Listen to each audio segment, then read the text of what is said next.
এখানে ভিতরে গোপাল বসেছে মালা করে, আর উপরে জগন্নাথ দেব আছে। জগন্নাথ দেবকেও মালা পরিয়ে দেবো। এত সাজিয়েছি, ঠিকভাবে সাজাতে পারিনি, তাই ঢাকা পড়ে গেছে সব। মোটামুটি ঠাকুর বসে গেছে এখানে।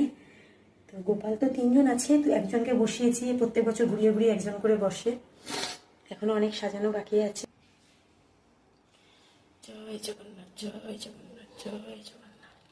গোপালের জয়, গোপালের জয়, গোপাল সোনার জয়।